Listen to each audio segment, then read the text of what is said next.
meminta Anda untuk berefleksi sebentar. Jadi begini, Anda tuh misalnya tadi mengatakan bahwa agama itu bisa saja adalah sesuatu yang bertentangan dengan sunatullah misalnya. Itu kan sebuah pemikiran yang sebenarnya tidak lazim, tidak biasalah di kalangan umat Islam. Saya ingin tanya pada Anda, bagaimana Anda tiba pada sebuah cara berpikir seperti itu? Dengan kata lain, Alisa Wahid yang ada sekarang ini, itu sebetulnya prosesnya itu menjadi sedemikian tanda petik progresif, terbuka, pluralis itu ceritanya bagaimana? Apakah sejak kecil memang Gus Dur mengajarkan Anda seperti itu atau bagaimana? Iya, sebetulnya kalau maksud saya sih sebetulnya bukan si agama ya, tetapi tafsir kan ya, tentu tafsir saja. terhadap ajaran agama begitu. Nah, dulu saya sempat mengalami masa-masa ketika saya mempertanyakan kenapa harus begini, kenapa harus begitu, kenapa ini, kenapa begitu gitu ya. Soal agama maksudnya? Ajaran-ajaran agama nih gitu, ketika saya membaca Quran, atau nggak usah jauh-jauh deh, ketika sholat kenapa harus diulang kalimat-kalimatnya, itu kan pertanyaan-pertanyaan yang menurut saya sangat wajar. Setiap orang kemudian mempertanyakan, kecuali kalau dia dari awal sudah didoktrin untuk tidak boleh bertanya sama sekali, begitu. Nah, itu kapan, Ning? Itu SMP SMA. SMP SMA tuh saya banyak bertanya soal itu. Bahkan saya waktu itu berpikir, masa aku didefinisikan oleh sebatas kalau bergerak 3 kali berarti sholatku batal begitu loh. Gitu ya. Itu sampai kayak gitu pertanyaan saya. Ini saya mau bantu penonton Cokro TV yang mungkin bukan muslim kan. Bukan muslim. Jadi ya, itu juga. ada semacam ajaran ya. Saya juga mengalaminya tuh. Dikatakan bahwa kalau kamu lagi sholat ya harus sesuai dengan semua aturan sholat, dan kalau kita melakukan tindakan 3 kali di luar aturan itu berarti batal ya. Gitu. Nah, itu yang dipertanyakan oleh Ning barusan. Jadi kok didefinisikan sekecil itu ya gitu loh. Kok remeh banget sih orang disebut beragama dengan tidak beragama hanya dari urusan itu. Dulu itu hal-hal seperti itu sangat mengganggu saya begitu. Apalagi kan memang ibu waktu itu kan tugasnya ibu di rumah itu ngajarin kita ngaji kan, ngaji kitab gitu.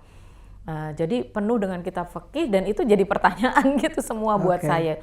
Kenapa kok perempuan perempuan kok hak warisnya setengah daripada laki-laki? Itu gitu. Kok ini gitu ya, pertanyaan macam-macam.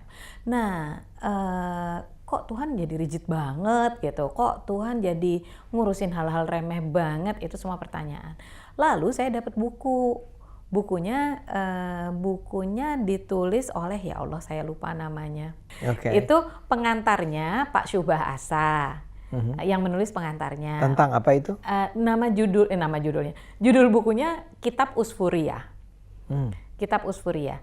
Ini Kitab Usfuriyah itu kitab sederhana. Jadi kan ada hadis bahwa orang yang mengumpulkan 40 hadis dan memberikan syarahnya atau mengolah hadis itu, mencari penjelasannya dan lain-lain, maka bagi dia itu nanti tempatnya di surga tuh sudah dijamin begitu. Dia akan mendapatkan pengampunan, mendapatkan keistimewaan dan lain-lain begitu. Ini kan santri nih, si penulisnya ini. Lalu karena dulu kecil dia sering ngaji, maka dia kemudian mengumpulkan 40 hadis dan kemudian mencari cerita-cerita yang hikayat-hikayat yang terkait dengan itu. Pengantarnya Pak Syubah Asa. Pak Syubah Asa itu menjelaskan tentang itu, tentang apa semua kegundahan saya itu gitu.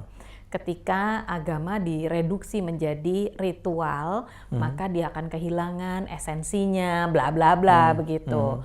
Nah, dulu itu saya nggak berani nanya sama Bapak gitu. Oh ya? Iya, karena saya nanti nggak bakalan bisa menjelaskan lebih lanjut gitu ya, kenapa kok saya sampai merasa seperti itu. Jadi saya nggak berani ngomong tuh waktu itu. Tapi Gus Dur itu mengajarkan nilai-nilai humanity yang sangat Justru tinggi. Itu, saya mau tanya itu. Kenapa Anda nggak berani bicara itu pada Gus Dur? Yang kalau kita di luar keluarga Anda tuh merasa Gus Dur tuh akan sebebas apapun, semerdeka apapun akan dijawab oleh dia. Betul. Nah, pada saat yang sama Gus Dur itu kalau istilah anak sekarang itu apresiatif inquiry-nya tinggi banget gitu. Jadi pasti akan ditanya gitu. Nah, aku nggak siap. Saya nggak siap nanti kalau ditanya, memangnya yang kamu pikir apa? Memangnya kenapa? Apa yang ini? Itu saya nggak bisa ngelaborasi. Jadi ya udah gitu. Gitu mendingan diam. Nah, tapi dari baca buku itu, saya kemudian melihat wajah Islam yang berbeda gitu.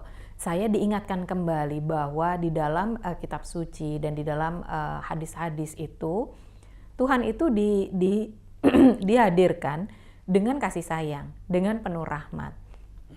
Kemudian di buku kitab Usfuriyah ini dibahas semuanya hikayat-hikayat yang penuh dengan rahmat, kasih sayang, ampunan orang yang berdosa, orang yang manusiawi begitu, dan bagaimana kemudian kehidupan itu justru tertata lebih baik gitu. Nah, di situ saya mulai oh iya ya gitu. Oh iya ya, ternyata wajah Islam tuh nggak cuman yang ritual-ritual itu aja gitu. Apa yang selama ini Gus Dur ajarkan yang mungkin ketika beliau pergi sama Romo Mangun, pergi dengan Ibu Gedong Oke gitu. Kan Gus Dur nggak pernah kemudian membahasakan bahwa ini ajaran agama loh gitu, enggak kan gitu. Selama itu dulu saya mencernanya sebagai kemanusiaan, saya kemudian jadi sadar bahwa kemanusiaan yang seperti ini juga wujud dari keyakinan posisi kita sebagai hamba Tuhan gitu, yang kalau orang Islam menyebutnya ketauhidan gitu. Bagaimana kita hidup itu refleksi dari ketauhidan kita, keimanan kita pada Tuhan gitu. Nah, di situ pemaknaan atas ketauhidan itu yang saya kemudian mulai melihatnya berbeda begitu. Terus saya mulai akhirnya lebih ke substansi, lebih ke apa yang lebih dalam gitu dari sekedar ritual-ritual gitu. Ritual penting tapi not enough ya. Saya Ningalisa dulu sebetulnya besar di Jakarta ya. Jadi SD, SMP itu SMA semua Jakarta. SMA di Jakarta. Dan semua sekolah umum. Sekolah umum. Bukan di pesantren gitu, nggak di madrasah. Oke, memang Gus Dur dan Ibu memang tidak menempat. Dulu waktu saya kan kecil, lahir sampai umur 8 tahun itu di Denanyar ya. Itu tinggal di pesantren. Nah, pagi saya sekolahnya tetap sekolah negeri. Kelas 1, kelas 2 itu saya sekolah negeri. Lalu siangnya diniyah gitu, sekolah tambahan madrasah gitu. Kemudian waktu kita pindah ke Jakarta, setiap Jumat selama waktu SD itu saya diantar ke Institut Ilmu Al-Quran. Di sana juga ngaji ke mbak-mbak gitu. Seperti itu. Terus nanti kalau liburan ya pesantren kilat begitu ya. Itu ke Jombang, Mondok gitu. Sama ibu ngajarin kitab. Ibu kan lulusan syariah UIN Sunan Kalijaga ya, jadi ibu yang ngajarin gitu. Itu aja sih. Ini kan ada anggapan, biasalah orang banyak sekali nggak suka sama Gus Dur, terutama yang datang dari kelompok-kelompok seberang itu. Mungkin bagi mereka akan mengejutkan cerita Ning Alisa tentang bagaimana Anda itu dibesarkan. Artinya gini, di keluarga Anda itu nilai-nilai religiusitas itu tinggi. Diajarkan. Jadi ya. Nah itu tapi substansi. Ya. Tapi artinya bukan diajarkan untuk tanda petik liberal, sekuler, meninggalkan agama. Oh enggak. Sama sekali enggak ya? Enggak, tetap ngaji sulam safina, ya ngaji gitu tetap. Itu tetap dan tahlilan segala macam itu ya tetap lah mulutan gitu ya tetap. Tapi kita nggak kemudian diajarin bahwa agama tidak penting, ya nggak juga gitu. Karena kan Gus Dur terkenal dengan pemikiran-pemikiran dia yang luar biasa, barangkali progresif lah ya, atau bahkan dituduh aneh dan seterusnya. Ketika Anda kan adalah anak sulung dan berada ketika Anda berinjak remaja sampai ketika Anda belajar tentang agama itu, Anda berada di dekat beliau kan? Waktu itu Anda tidak merasa, apa pandangan Anda mengenai Gus Dur ketika itu? saya sih merasa beliau nggak ada, ya hubungan kami baik-baik aja gitu ya. Saya tidak pernah merasa beliau sebagai seorang ayah itu neglecting atau apa, itu enggak gitu, karena ruang untuk berinteraksi walaupun kita jarang ketemu, jarang banget bang adik kita tuh ketemu gitu. Karena sibuk. Iya, Gus Dur itu kan pergi melulu kan, apa namanya, terus bepergian begitu. Jadi pulang paling seminggu sekali atau pulang hanya berapa jam. Ini bahkan sebelum beliau jadi presiden ya? Oh iya, jauh. Okay. Memang pengelana kan beliau itu, gitu. Orang yang suka berkelana sejak dari kecil ya. Waktu SMP, Gus Dur itu kan sekolah di SMAP di Jogja. Itu beliau ngajinya di Krapyak, tapi beliau bisa loh jalan kaki sampai Tegalrejo, Magelang. Yang jaraknya kira-kira 60 kilo untuk sowan kepada Yai Hudori. Karena itu salah satu kiai yang beliau hormati dan akhirnya beliau mondok di sana juga gitu. Tapi itu jalan kaki dan happy, memang sukanya begitu. Makanya dari di Mesir malah jalan-jalan, terus pindah ke Irak ya di Irak jalan-jalan, terus dari Irak waktu lulus terus pindah ke Eropa tuh jalan darat gitu. Itu memang beliau pengelana ya? Pengelana, memang sukanya begitu. Jadi begitu berkeluarga pun ya tetap aja begitu. Tetap aja begitu, nggak pernah di rumah gitu. Jarang, tapi interaksi kami anak-anak dengan beliau itu interaksi yang sangat, yaitu substantif itu, gitu. Nggak banyak waktunya, tapi kita juga nggak merasa asing, gitu. Itu nggak, gitu ya. Dan kita nggak pernah dicekoi ya, nggak pernah diceramahin harus begini harus begitu, enggak. Tapi semuanya tuh tindakan, begitu. Jadi tapi kalau lagi ada kontroversi, nah kalau ada kontroversi itu kadang-kadang juga suka capek, karena gini kan teman-teman tetap ngejudge kan, teman-teman kan tetap ngejudge, teman-teman tetap apalah gitu ya.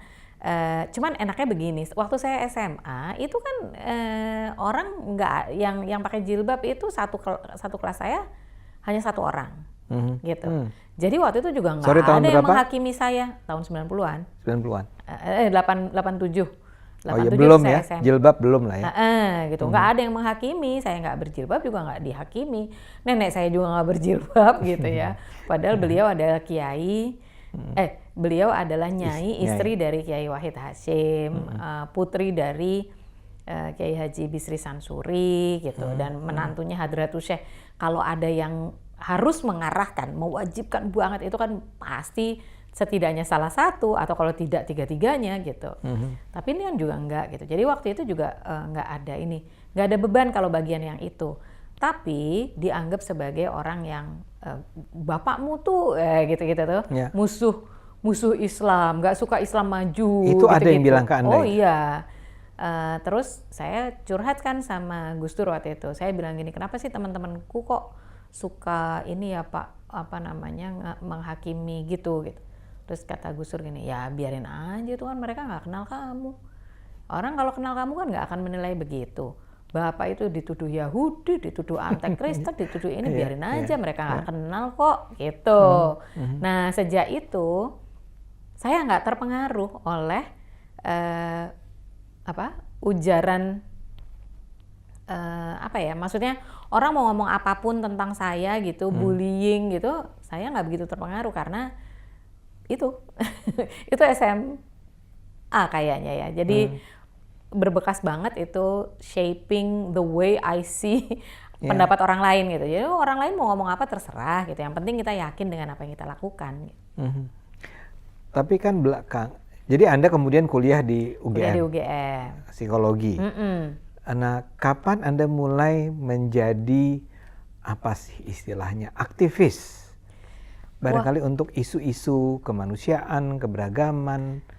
Itu mulainya dari semester 3. Semester 3 tuh saya udah mulai kuliah. Mulai diajak, bukan mulai diajak sih, karena psikologi itu ada layanannya PKBI untuk anak-anak remaja ya. Itu yang namanya Sahabat Remaja. Nah, itu anak-anak psikologi kan pada masuk ke situ gitu. Nah, saya masuk situ, lalu saya mulai berkenalan dengan isu gender. saya mulai berkenalan dengan ketidakadilan, saya mulai berkenalan dengan human rights, itu di situ semua. Gitu.